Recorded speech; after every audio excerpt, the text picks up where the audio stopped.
Мырзағалиев Мансұр 4А сыныбында оқимын. Мен сіздерге Тұрды ақын Жексенбайдың кітабын оқыдым. Мен оның ішіндегі екі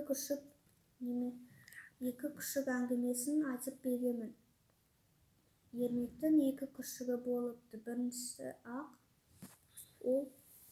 оны сондықтан Аппақай деп атаған, ал көк күшігі екіншісі оны Көкжал деп атаған. Екеуі бір күні ойнап жүріп қолғаппен сөйтіп көк күшік шұңқырға түсіп кетеді. Екінші күні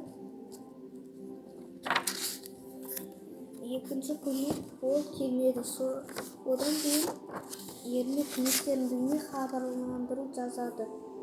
Енді жалғасын оқуларыңыз келсе, осы Балбұлақ кітабын алып оқыңыздар.